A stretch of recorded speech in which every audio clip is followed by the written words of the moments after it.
اچھا ہم سب یہ بتائیے گا کہ ہم نے گزشتہ نشست میں آپ نے کچھ مثالوں سے بھی بات واضح کی تھی کہ قراتوں کا اختلاف ہوتا کیا ہے. اس میں ایک بڑی نمایاں اور واضح مثال عام مسلمان بھی اس کو سمجھ سکیں گے، اور وہ یہ ہے کہ قرآن مجید میں جہاں وضو کے بارے میں حکم دیا گیا ہے، بتایا گیا ہے، تو وہاں پر ہمارے ہاں قراتوں کا اختلاف ہو جاتا ہے ارجلکم اور ارجلکم کہہ کے کہ سر کے ساتھ کیا معاملہ کرنا ہے، اس کا مسح کرنا ہے.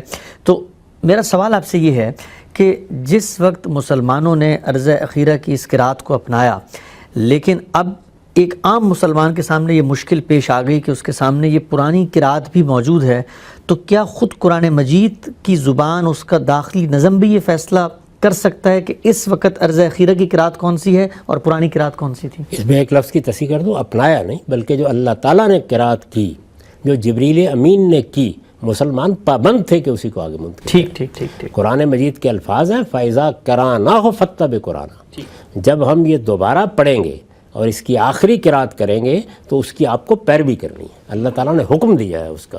اس وجہ سے وہاں یہ سوال نہیں ہے کہ مسلمان کوئی فیصلہ کر سکتے تھے، مسلمانوں کے پاس اس کا کوئی انتخاب نہیں تھا. البتہ یہ بات کہ مسلمانوں نے باقی چیزوں کو اپنے ہاں محفوظ رکھا، وہ علمی دیانت کا تقاضا ہے. اصل میں لوگ اگر فتنہ پردازی نہ کرنا چاہیں اور علمی طریقے سے اس معاملے کو سمجھنا چاہیں تو ادنا تردد بھی نہیں ہوتا.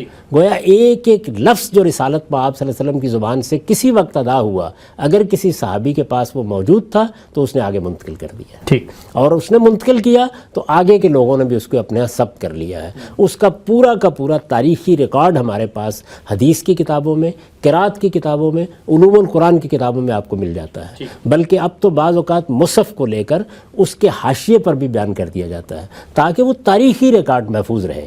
باقی جہاں تک اللہ کی کتاب کا تعلق ہے، اس کی یہ قرات اللہ تعالیٰ کی طرف سے کی گئی ہے، اس میں مسلمانوں کے پاس کوئی انتخاب نہیں. وہ اسی کو لے کر آگے چلیں گے، اسی کی بنیاد پر استدلال کریں گے، یہی فیصلہ کن ہوگی.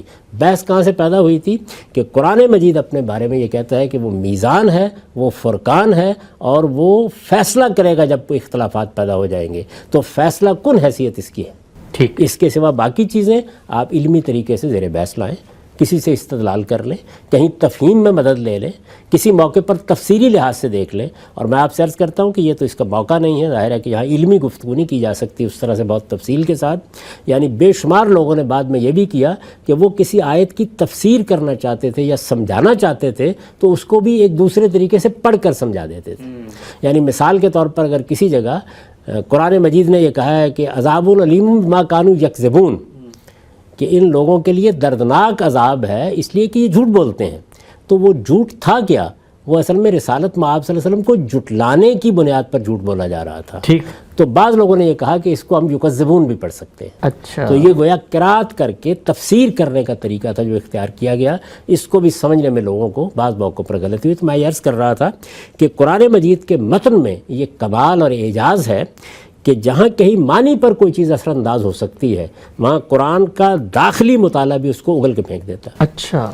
یعنی وہ جو قرآن مجید نے اپنے بارے میں یہ کہا ہے کہ لا یاتی الباطل من بین یدیہ ولا من خلفہ، نہ اس کے آگے سے کوئی باطل اس میں داخل ہو سکتا ہے نہ پیچھے سے داخل ہو سکتا ہے. تو اگر آپ کسی غلط چیز کو اس میں داخل کرنا چاہیں گے اور وہ اس کے مضمون پر، اس کے مدعا پر اثر انداز ہو رہی ہوگی تو وہاں وہ قرائن موجود ہوں گے کہ جو اس کو رد کر دیں گے. ٹھیک. جس کی آپ نے مثال دی، آپ دیکھیے کہ وہاں پر اگر آپ مسا مراد لے لیں تو اگلا ٹکڑا جو آیت کا ہے وہ بے معنی ہو جاتا ہے. اچھا وہ کیسے؟ اگلا ٹکڑا کیا ہے کہ اس میں یہ بیان کیا گیا ہے کہ تم اپنے ہاتھوں کو دو گے الی الکعبین، کوہنیوں تک. تو ظاہر ہے کہ یہ چیز مسئلے میں تو کہنے کی ضرورت ہی نہیں ہے، یہ تو دھونے ہی میں غائط بتانے کی ضرورت ہوتی ہے. اچھا اس معاملے میں بھی اگر کوئی تردد ہو تو اسی آیت کو آگے پڑھتے چلے جائیے. تو آپ یہ دیکھیں گے کہ جس وقت تیمم کا موضوع زیر بحث آیا ہے، اور وہاں بھی تو یہ بتانا تھا نا تیمم کہاں تک کیا جائے، وہاں اس طرح کوئی الفاظ نہیں ہے کیونکہ وہاں ہو گئی تو یہ قرآن مجید نے بتا دیا کہ مسح تو ایک علامتی چیز ہے، اس کے لیے غائط بتانے کی ضرورت نہیں ہوتی. لیکن دھوتے وقت آپ کو بتانا ہے کہ ٹخنوں تک پاؤں دھونے ہیں، کوہنیوں تک بازو دھونے ہیں. تو الی الکعبین کے الفاظ نے خود بتا دیا کہ یہ قرات قرآن مجید کی جو مصحف کی ہے وہی اصل میں اللہ کا منشا ہے.